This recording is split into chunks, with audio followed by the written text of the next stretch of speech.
Right, my friends, welcome back to the Wealth Outside of Wall Street channel, where you learn about all things money. You learn how to take control over your money by getting it off of Wall Street. And once you're off Wall Street, you learn the immense, massive possibility in front of you to use your money as a tool to achieve financial freedom in 10 years or less and ultimately build and live a life that matters to you. Now, today, my friends, we are on video number 4 of a 4-part video series. We're going to close it out on our infinite banking series. Now, the reason I was so adamant about recording not just a video, but a comprehensive 4-part series on infinite banking is, listen, infinite banking is one of the most phenomenal strategies out there when it's understood and when it's done right. But the downside of it all is, if you don't do it right, if you set up your policy inappropriately, if you set it up the wrong way, you literally enter into a contract for the rest of your life that was fundamentally more expensive and less productive than you thought it was going to be. So today, in this last video of the 4-part video series, I'm gonna walk you through the framework and the design of a policy. This is critically important, my friends, that you see this, because once you see it, you'll understand why certain insurance agents, with the misincentive or misalignment of incentives, I guess I should say, build the policies the way they do. Or you'll also understand why a lot of insurance agents have no idea how to even begin to design a policy like you're going to see today. So let's dive right in. I'm going to invite you to look over my shoulder, and we're going to look at my computer screen, because today you have to see the framework of how these policies are designed. So let's dive right in. Now, I'm going to start off with a pretty bold truth that 95% of life insurance policies are not set up to be optimal infinite banking policies. Now, I told you in the last couple of videos that these policies are insurance policies, and 95% of people who buy insurance and 95% of policies that are set up are not designed to be infinite banking policies. Now, that's not good or bad, that just is what it is. So if this is true, if you want your policy set up appropriately because you intend to use your policy as an infinite banking strategy, then it's critically important you understand what the 5% are actually doing. In addition to that, most licensed life insurance agents, they have no idea that it's even possible to design maximum funded whole life insurance policies. In fact, most life insurance agents, they're good-hearted people trying to do the right thing for their clients and customers, but they're looking at the world through the lens of life insurance. They look at you and say, how much death benefit do you need? How much death benefit do you want? My friends, if you're ever talking about an infinite banking policy where death benefit is leading the conversation, you and the insurance agent who is helping you are doing it wrong. So let's dive into how this actually works. In addition to this, the insurance agents that do understand how to set up policies the way I'm going to explain, they will not design policies that immediately is the key word here, maximize your cash value, unless they are ultimately forced to do so. Why? That might be the question on your mind. Why would an insurance agent not want to design a policy that benefits me, the consumer, the buyer of the policy, by giving me more cash value?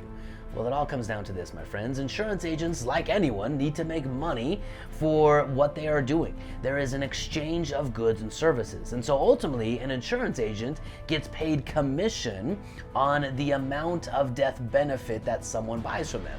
And when you come to the table wanting an infinite banking policy, my friends, guess what you're asking your insurance agent to do? To lower your death benefit, which ultimately means to lower their commission. Now, this is not an alignment of incentives for most people. So if this is true, I'm going to give you the 2 vault requirements that have to be in place to ensure that you have the optimal policy designed to operate the infinite banking strategy. You ready for this? Rule number 1, your vault has to be designed to qualify as life insurance, but to maximize your cash value right up to the neckline. Now, my friends, you don't need to understand all of the terminology with this, but you need to understand this. The IRS actually controls how life insurance policies have to be set up. In fact, we're setting up these policies to qualify as life insurance. Now, I'm going to make the tax code as simple as possible for you. There are basically 3 places you can put your money, right? You can choose to put your money in a taxable account. And in a taxable account, you'll just pay taxes as you go, right? You'll get a statement at the end of the year telling you what interest you earned. You have to claim that interest and you'll pay taxes as you go. You can put your money in a tax deferred account. This would be things like 401ks, IRAs, anything that most traditional financial planners tell you to do to defer your biggest liability, which is taxes. I'm going to tell you that's a ticking time bomb. Or you can choose to put your money into tax-free accounts. Now, obviously, this sounds phenomenal. I want a tax-free account. Who wouldn't want to eliminate the IRS from the future? But the sad reality of it is there are really only 3 options that qualify as tax-free options. Number 1, you can choose to put your money in a Roth IRA. Now there's contribution limits to that, and once your money's in a Roth IRA, it's still guarded by the rules of a Roth IRA. When you can take money out, you cannot leverage it. If you believe in the debt-paying ability of your local government, you can put your money in municipal bonds and get a tax-free return, or we can use life insurance. Now, obviously, we're talking about life insurance in the Infinite Banking series that we're talking about. So we want our policy to qualify as life insurance, but we don't want it to feel like life insurance. We want it to qualify as life insurance so it fits in the tax-free bucket. Now, here's how this strategy works. There is an IRS code that governs what qualifies life insurance as life insurance. In fact, it's called IRS Tax Code 770 and 7702. Think about it this way. The reason your 401k is called a 401k is it's based off of section 401k of the IRS tax code. We're going to use a different section of the tax code that determines how these type of policies can be set up and still qualify as life insurance. And basically what this says is it said in order for it to qualify as life insurance, you must have at least the minimum amount of death benefit related to your correlated cash value. Now, how on earth are we going to figure this out? Well, it's called the Modified Endowment Contract line, the MEC line. If we cross this line, our policy doesn't qualify as life insurance. It qualifies now as a Modified Endowment Contract. If we get right up to the line, there is much more wealth building. Right up to the line, we get more wealth building, more cash value.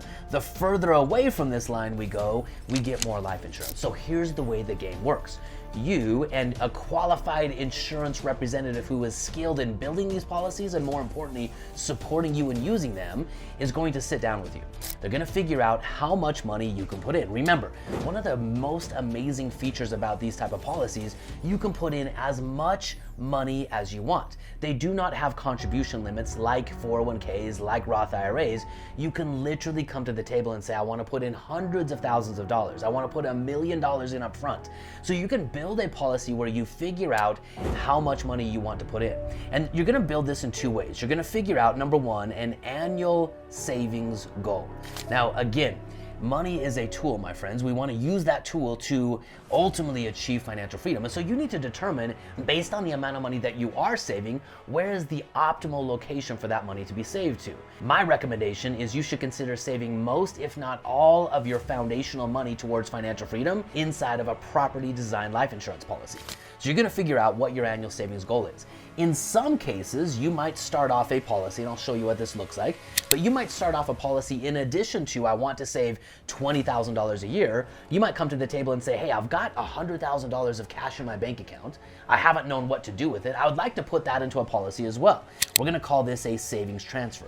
Basically what it comes down to, you need to figure out the total amount of money that you want to put into a policy, both up front and then on an annual basis. Once you know that, here's how the game needs to be played. We need to take your premium, take your amount of money you're going to put in, and it needs to be divided into 2 parts. Number 1, you need to put the absolute minimum amount required by the IRS to something that is called a base premium. This base premium, it represents 2 things. Number 1, it represents the immediate amount of money that's going to go towards death benefit. It's literally the cost of insurance. Now, it's also the amount of premium that your insurance agent gets a commission on. In addition to this, the base premium will also build cash value. And over the long run, my friends, and I'm not going to go into this part of the detail of how a policy performs over the long run, but in the long run, the best way to build your cash value is using the base premium. But in the beginning, we want to make it as low as possible, right? Because it's going to lower the cost of insurance, and this also represents the foundation of your contract. Remember, in a previous video, I told you all of the things that the insurance company is going to guarantee you inside of your contract. Your one commitment back to the insurance company is, at the very least, for as long as you have the policy open and active, you have to at least pay the base premium. So we want to do 2 things. We want to lower your cost of insurance, therefore providing more cash value. And number 2, we want to lower your annual commitment to the insurance company. Remember, you're entering a contract. Okay, so the second part, we want to put the maximum amount of whatever you're putting into your policy, we want to put it to something called paid up additions. Now, This is an insurance terminology. Every insurance company calls it something different, but it's basically for every dollar of paid up additions that you put into your policy, it primarily buys you a dollar's worth of cash value. Now, a little bit of the paid up additions will generally go to death benefit, but its primary purpose is it's building cash. So we want the maximum amount of your premium to go to paid up additions, we want the minimum amount of your premium to go to the base premium, and we want your policy to be built this way to where, let's say you're gonna put in $100,000 in year one and then $20,000 a year thereafter. Those are the targets here. We want the policy to be built right up to this neckline to where almost every dollar that you're putting into the policy is going towards building cash. So it's more wealth building, and we want just the minimum amount all the way down here to be to the base premium. That's the amount that's going to life insurance. The closer you get to this neckline, the more wealth you have in the contract, the further away you get from it, the less cash value you have, but the more commission you're gonna pay an insurance agent. Now, let me give you a couple of examples. I shared these examples in the previous video, but I'm going to share them here one more time now that you have the context of how a policy is built. In this particular policy, the individual would have come to me and said, okay, look, Ryan, I want to put in $40,000 into my policy. That's my annual savings goal. I would have gone back and done some calculations. This is a female, age 40, and I would have figured out, okay, female age 40 with the health criteria that you have, the minimum amount that you have to put into your base premium is $7,557. Ultimately, what that means is you're gonna pay a premium of $40,000, and the maximum amount that you can put in is $40,000. The minimum amount you have to put in is $7,500, and then you'll have flexibility anywhere between those two numbers. So ultimately what that means, here's the columns I want you to focus on. In year one, when they put in $40,000, they'll immediately have a line of credit of $31,750 available. This is the money that they can and should use outside of their policy as their line of credit. This is also the money now that's earning an interest rate and a dividend, so effectively this is the money that's doing two things at the same time. Now, it's really easy to see what her cost of insurance is. She puts in 40, she has 31 available. If she got hit by a bus tomorrow, the death benefit of $899,000 would pay out to her family. Now, it might look like a big discrepancy. That's a big death benefit compared to $31,000 of cash value, and it's right. But the reality of it is, over time, you're gonna see that this cash value gets bigger and bigger and bigger, and it gets closer to the amount of death benefit, but it doesn't equal the death benefit until the contract matures. At this particular contract matures at age 121. Now, what this ultimately means is if she dies tomorrow, yes, that death benefit's gonna pay out, but that's the minimum amount of death benefit this individual would need in the most cost-effective way in order to have that much cash value immediately on in a policy. She's right up to the neckline.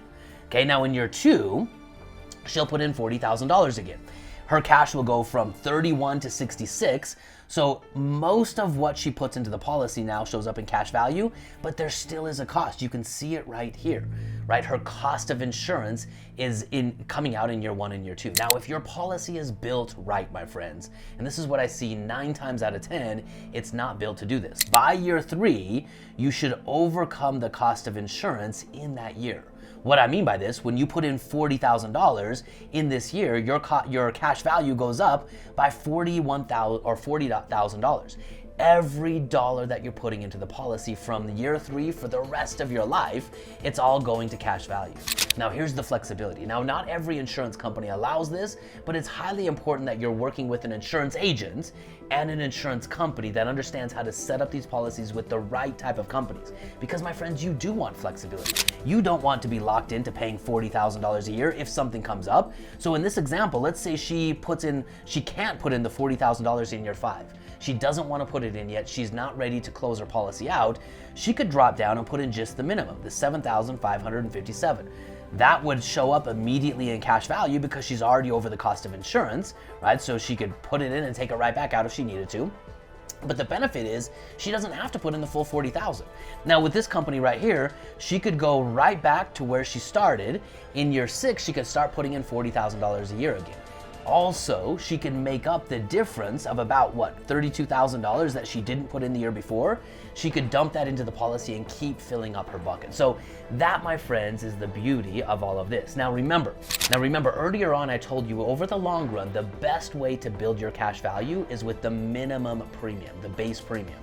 Now, in the first 10 years, we want to use the paid up additions to really build your cash value, to build this line of credit right here, right? That's really what we're doing. But after about 7 to 10 years, it's most effective if you stop putting in the extra amount. Now, you can still keep putting it in if you want, but let's say you keep putting in just the minimum. At age 51 in this example, she puts in $7,500 and her cash value goes from $477 to $510. It goes up by $32,000. So she might always continue to choose to put in the minimum amount. But again, this is what most people don't understand. This is a whole life contract, right? Meaning she has the ability to fund it for her whole life, but it also needs to be built in such a way that you have flexibility to stop paying premiums when you're ready to do so. So in this example, just to show you this, what if at age 60, she decided to stop paying premiums? No more money coming out of her pocket. What you'll notice is her cash value has been built to $199, $477, $661, $894. She could stop paying her premium at this moment or at any other time within the contract, and here's what would happen.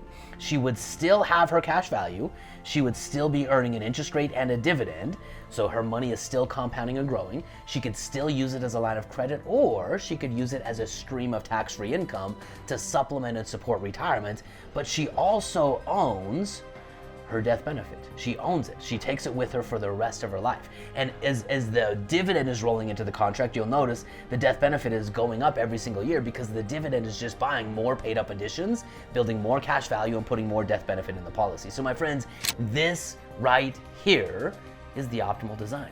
Now, there are a few companies, so if you're familiar with these type of illustrations, don't worry if it's this company or that company, but the optimal design is minimum cash value, minimum base premium, minimum cost of insurance, maximum cash value, and optimal flexibility to be able to use the policy.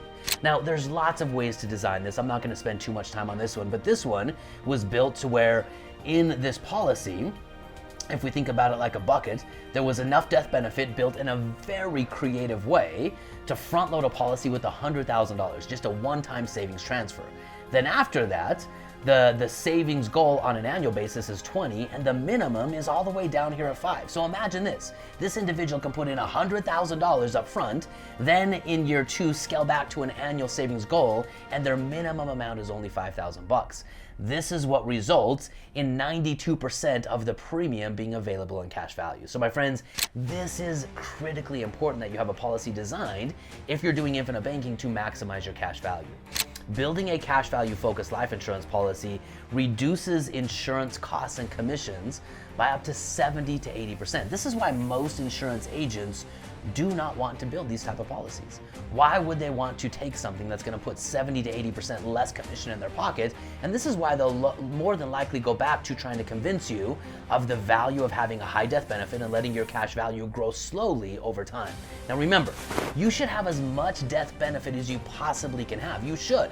I have 4, just on my life. I have 7 total policies altogether, but 4 infinite banking style policies on my life, but I still have a big term policy. Why? Because I value the benefit of having insurance. I know that if I die tomorrow, I want to make sure that my wife and my family and my business is taken care of. And my infinite banking policies, they were designed to maximize my cash value and minimize my death benefit. So I supplement my life insurance needs with term insurance. But this is why most people do not want to build these type of policies. It reduces the insurance commissions for a life insurance agent. So that's rule number 1, reduce insurance commissions. Rule number 2 is you have to make sure the life insurance policy is set up with a company that supports the infinite banking concept. The life insurance policy has to be set up with a whole life company, not an index universal life, with a mutual life insurance company that does not discourage policy loans. All 3 of these things have to be in place for you to have an infinite banking policy. Whole life, mutual insurance, does not discourage policy loans. So let's dive right into this. I want to give you just a little bit of context and history behind the insurance industry and how on earth they can come to the table with such seemingly lopsided guarantees for you, okay? So number 1, mutual insurance companies have been in business for a long, long time. In fact, insurance companies in general, they date back all the way to the Roman Empire. The very first mutual life insurance company was set up in the United States in 1759 by none other than Benjamin Franklin. Now I want you to consider this. That same insurance company is still in business today. This is the longevity that these insurance companies operate by. They do not operate with quarterly earnings reports so they can impress stockholders. They operate for the long-term stability to allow them to be in business not just for 10 years, not just for 20 years, but for literally hundreds of years, from 1759 all the way today. A mutual company, one of the key components of a mutual company is it's owned by the policy holders. The people who have these type of policies, these high cash value policies, they're actually the owners of the insurance company. What that ultimately means is most companies, including insurance companies, are stock-based companies, meaning somebody who has no vested interest in the long-term viability of a company could come in and buy stock in that company. They can influence the decision-making of that company because they want a higher stock return, and a stockholder actually has the first vested interest in the returns and the profitability of that company, and the policyholders are second. So it has to be a mutual company who is mutually owned by the insurance policy holders. What this allows an insurance company to do is to make the best decisions in alignment with what's best, not just short run, but over the long run for their policyholders, not for stockholders, but for policyholders. They make decisions to satisfy their long-term commitments. These insurance companies are guaranteeing rates of return and they're guaranteeing death benefits. So when they make financial and investment decisions especially, they're looking to make sure those decisions will pay off over decades. Okay, and let me give you a little example. One of the companies that we work with for these type of policies, they've had only 8 CFOs in the last 150 years.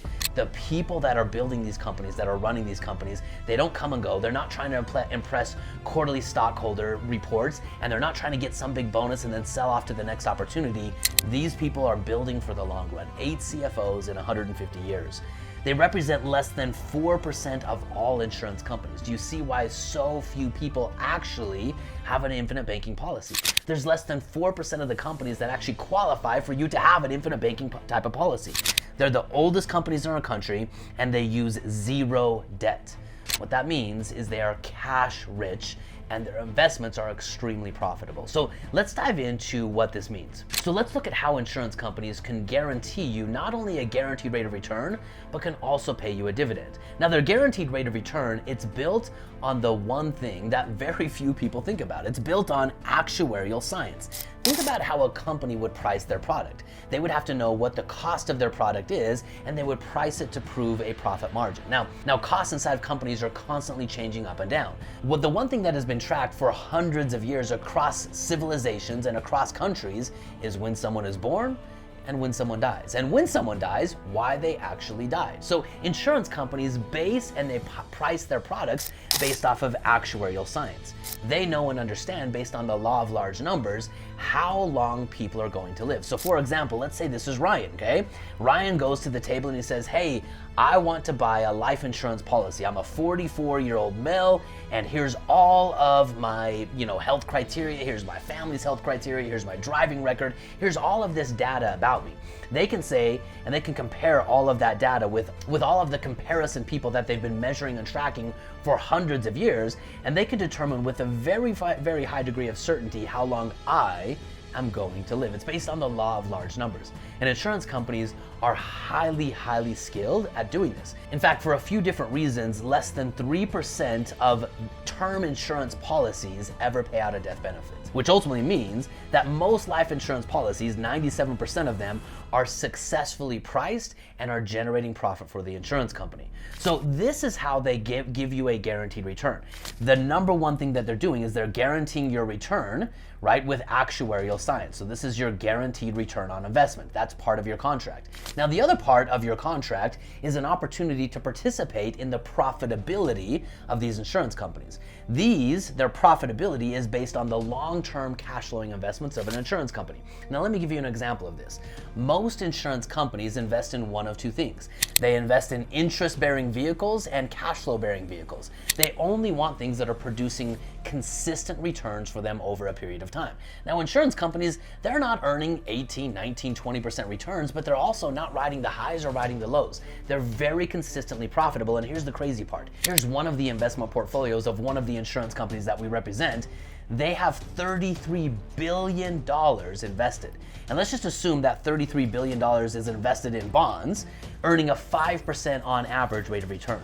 $33 billion earning a 5% rate of return is a $1.7 billion compounding return year over year. And the longer that goes, 50 years down the road, that 1.7 turns into $18 billion of just annual dividends rolling into the company as profit. So you can see they don't need to take high risk. They just need to be consistently profitable over a long period of time. They're not buying and selling. They're not trading in and out. They're buying long-term assets and holding for long-term profit.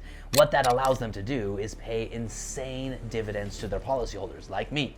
In 2022, this very same insurance company paid out $1.9 billion in a dividend, and this represented almost their 180th year straight of having paid a dividend. So my friends, this is the value of using one of these insurance companies. Now, again, the difference between a mutual insurance company and a stock company is profound when it comes to the infinite banking concept. The ownership of a mutual company is the policyholder. The owner of a stock-based company is the stockholder. The primary focus of a mutual insurance company is servicing the needs of policyholders. The primary focus of a stock-based company is servicing the needs of stockholders. In a mutual company, the financial horizon is long-term perspective for consistent strength and reliability. For a stock-based company, it's a little bit different. It's still long-term perspective, but it's balanced with the need to deliver short-term profits. They are not capable of making the best long-term decisions because they're trying to balance both long-term profitability and short-term expectations. And a mutual company pays dividends. They strive to pay dividends that are tax-free back to their policyholders, where a stock company, they strive to pay dividends generally taxable to stockholders, not to policyholders. So my friends, if you want to have an infinite banking policy, it's critically important that you use the right type of company. Now here's the reality. There are about 773 life insurance companies in the country today. Now, some of them have decided to merge with other companies and go out of business. You can kind of see the declining number of insurance companies since the 1950s to today. Now, the declining number of insurance companies is not indicative of companies going out of business. Because of demand and because of pressure, many insurance companies have partnered up and they've just fallen under one umbrella. New York Life, for example, has bought several insurance companies over the years and just folded them under the New York Life umbrella. But today, 773 life insurance companies. Of those 773, only 39 are mutual. Now, there's a lot of reasons for this, and I'm not going to go into that in this video, but there are only 39 mutual companies. Out of those 39, only 12 of them allow for optimal policy design and immediate cash value utilization. So you can see when most people read the book, The Infinite Banking Concept, they watch a TikTok video about the infinite banking concept, they get all excited and they go out to the marketplace to try to find the right policy and the right agent, the odds and the probability of this happening are very, very low. Okay, so you now have more information than most people. In fact, you have more information than most life insurance agents. Okay, so here's how this works. The life insurance profits driven by the actuarial science and underwriting, those are paid out to you in these policies as a guaranteed return based on the profitable business model. The surplus profit invested in long-term cash flowing assets, those are also paid out to you in the form of a dividend. This is based on the surplus from the profitable long-term investment. So you get a guaranteed return and a dividend. Again, the last few things for you to consider. It has to be whole life, it has to be a mutual company, and it has to be cash value focused. If you have a universal life policy, I'll do another video on why we never, ever, ever use universal life for the infinite banking concept. I would highly encourage you to never have a universal life policy, period, but I'll save that for another video. So never universal life, never index universal life. If you want infinite banking, this is the criteria. You'll get tax-free growth and immediate utilization. It's the only asset that provides tax-free growth and current utilization by combining first in, first out tax treatment and accessibility via a guaranteed loan provision, all effectively with no risk. I want you to consider this really quick before we wrap this video up. There is a return that most people do not consider. It's the return that usually makes the most difference in the people's long-term success and viability in any investment, and it's a return on their attention. One of the main reasons that so many people earn such a low rate of return in the stock market is they have a low return on attention. When things are going wrong, they suffer from recency bias. They do not want to continue to lose money, and they effectively pull their money out at the very bottom. Then when things are going well, they wait, and after everyone is getting back in the market, they put their money back in the market and they end up buying high. So the reality of it is most people are so concerned about where to put their money because a limited sum of money, losing money over a short period of time feels like it's a very, very depressing situation. Your return on investment is directly correlated with your return on attention, how much confidence you have in what you're doing and your ability to sustain over a long period of time. My friends, if you want to be successful in building long-term wealth, it's going to require you to have a high return on attention. This is the value of economic certainty. When you build your financial plan on the foundation of certainty, you walk into the world knowing that you've got a place to put your money that is unbreakable.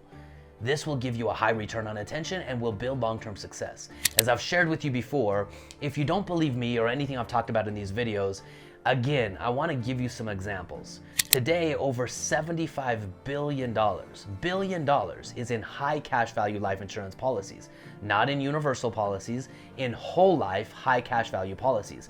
This is spread out over 3,200 banks. Banks know and understand that insurance is the best place to put their money. They don't even keep their own money in banks, they put it in life insurance instead. In fact, most banks have a standing order to buy as much life insurance as they possibly can. You can go look it up on the internet. It's called BOLI, bank-owned life insurance. In addition to this, millionaires and billionaires, here's just two of them. The New York Times wrote an article a couple of years back and they called it a tax loophole. But Warren Buffett and Bill Gates have over $1.5 billion, not in death benefit, but in cash value. Why? Because they understand the economic value of certainty. Jim Harbaugh, when he left the NFL to go coach the University of Michigan, he had 35% of his compensation, equating to $15 million, going directly into cash value life insurance.